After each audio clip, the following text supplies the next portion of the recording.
Diasco Foot, le miroir du football de la diaspora congolaise.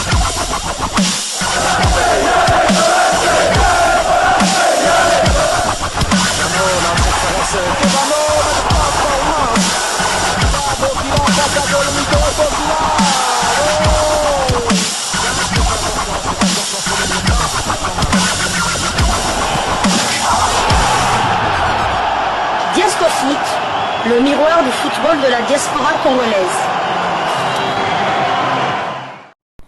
Vous êtes sur Diasco Foot, le miroir du football de la diaspora congolaise. Diasco Foot vous dit bonjour, tout le plaisir est pour nous de vous retrouver, mais surtout de savoir que vous êtes nombreux en train de suivre votre chaîne YouTube dédiée uniquement aux footballeurs de la diaspora congolaise.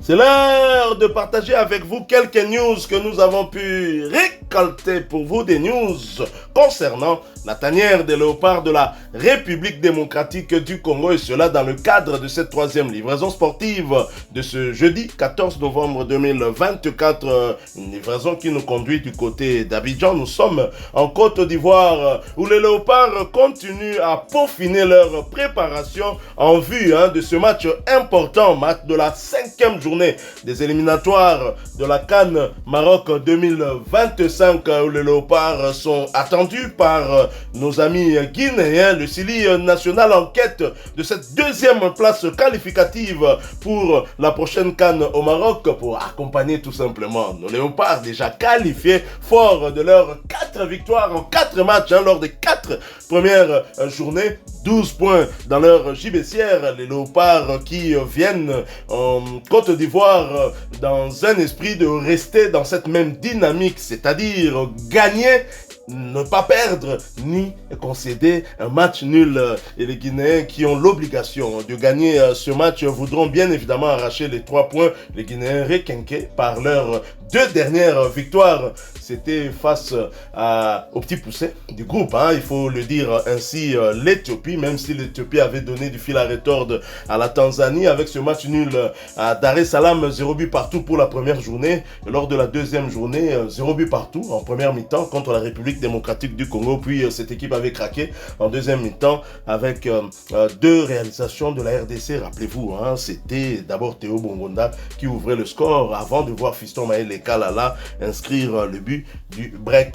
Alors, les Congolais continuent à se préparer du côté de la Côte d'Ivoire. Hier, mercredi 13 novembre 2024, nos fauves se sont entraînés dans la soirée à Abidjan pour justement continuer à préparer ce rendez-vous de ce samedi 16 novembre 2024. La Fédération congolaise de football association a publié le programme du jour. 3e jour de préparation pour nos léopards à Abidjan, plus que 2 jours avant le choc face à la Guinée pour la 5e journée des éliminatoires de la CAN 2025. Et nous avons vu les léopards lors de l'entraînement d'hier. Par l'heure choisible, est-ce que peut-on tirer quelques conclusions quand même? Est-ce que Sébastien Desabre ne serait pas déjà en train de nous montrer quelle pourrait être son équipe face à cette équipe du Sili national de Guinée? Tout à fait. Donc, si je pense lors du match face à la Guinée à Kinshasa, les Congolais avaient vu juste avec les chasubles, on s'était carrément trompé lors du match face à la Tanzanie. Donc, on va essayer. Mais moi, en tout cas, une chose qui m'a tiqué en voyant les joueurs s'entraîner, c'est que Mutusami et Piquel n'étaient pas dans la même équipe. Donc, je ne dis pas soit Mutusami sera titulaire, soit Piquel. Donc, je suppose que ce sera entre Ngalael Moukao ou Noah Sadiki, l'un des deux peut-être qui va accompagner Mutusami comme titulaire, ou bien Charles Piquel. D'après, enfin, ça c'est mon observation par rapport à l'entraînement d'hier. Certainement que l'entraînement qui se suivra aujourd'hui nous donnera encore un peu plus d'enseignements. Et Sébastien Desabre, qui avait d'ailleurs promis de tourner son équipe, même s'il a dit qu'il ne va pas tout chambouler, il va quand même garder un noyau avec, en insérant certainement certains joueurs en mal de temps de jeu qui pourront en gagner. Nous souhaitons voir bien évidemment un jeune comme Ngalael Mouko, comme on l'appelle du côté de la France. Mouko qui a d'ailleurs réagi à travers ses réseaux sociaux, hein, juste avec une publication de ses photos lors de cette séance d'entraînement, justement, la séance d'entraînement d'hier, mercredi 13 novembre, en publiant tout simplement Mwana Mboka, lui qui était au cœur de la polémique, polémique en tout cas qui a été créée, je dirais, par nos amis belges, surtout par notre beau-frère national Thomas Meunier, qui est également un joueur du LOSC de Lille et qui continuait à essayer de convaincre Ngalael Moukaou de renoncer à la République démocratique du Congo pour rejoindre la Belgique, comme pour dire que je suis très très loin de Bilobi, Belobi à bateau, Nalandakate. Moi je reste concentré avec mon pays. Ngalael Moukaou visiblement veut porter cette équipe RD congolaise jusqu'à atteindre ses objectifs. Et nous le savons, nos objectifs maintenant sont deux, hein, la CAN 2025 et aussi une qualification à la prochaine Coupe du Monde, un retour en Coupe du Monde pour rendre hommage justement à nos pères. Nous venions de perdre Paul Kalambayi qui était l'un, je crois, des 3 gardiens congolais qui ont remporté la CAN 74, mais qui ont participé aussi pour la toute première fois à une phase finale de Coupe du Monde. C'était en Allemagne en 74. Paul Kalambayi qui nous a quittés. Le ministre des Sports Didier Boudimbo lui avait d'ailleurs rendu hommage. C'est ici l'occasion une fois de plus pour nous pour réitérer nos sincères condoléances à sa famille.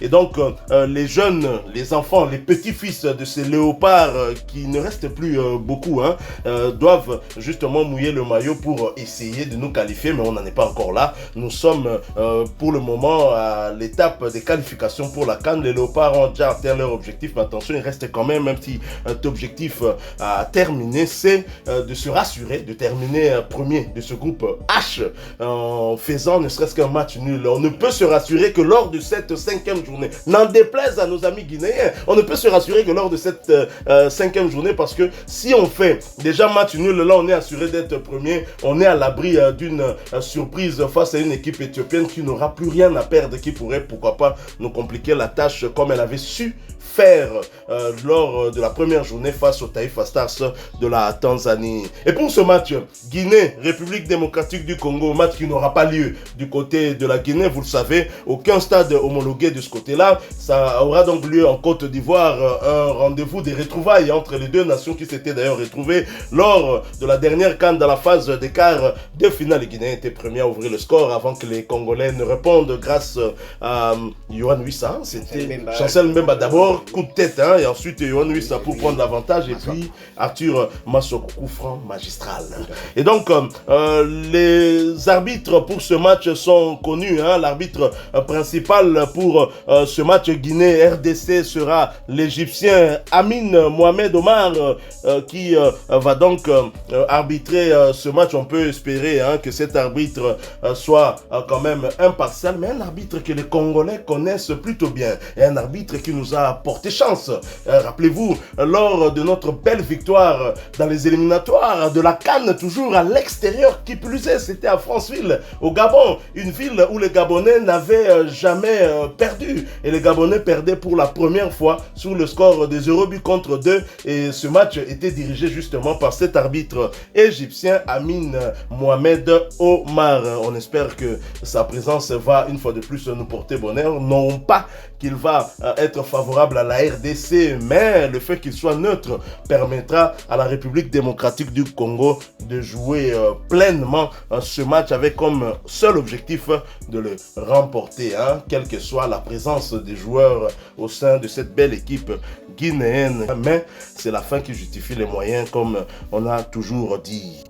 Donc voilà pour le rendez-vous de ce 16, vous le savez maintenant, ce sera cet Égyptien Amin Omar, un arbitre qui connaît certainement maintenant, hein, déjà les joueurs congolais. Il sera d'ailleurs aussi au rendez-vous lors de la Champions League dans le match qui opposera le tout-puissant Mazembe Anglebert à Al Hilal. Et c'est un arbitre qui, ma foi, a fait quand même très bien son travail. Rappelez-vous aussi, hein, c'est lui qui avait officié l'ouverture d'ouverture de la CAN 2023, match qui avait opposé le pays organisateur, la Côte d'Ivoire, à la Guinée-Bissau. Donc c'est un très très bon arbitre. Voilà, nous sommes arrivés à la fin de cette troisième livraison sportive de ce jeudi 14 novembre 2024. Si vous l'avez aimé, laissez-nous un maximum de j'aime. Merci de partager avec nous en commentaire votre point de vue. Abonnez-vous sur cette chaîne Diascofoot parce que nous sommes le miroir du football de la diaspora congolaise. N'oubliez pas d'activer la petite cloche de notification histoire de ne plus rien manquer des prochains sujets que nous allons vous proposer. Encore une fois, merci à vous, avec espoir de vous retrouver bientôt dans un autre sujet d'actualité. En attendant, portez-vous bien et Diascofoot vous dit Au revoir. West.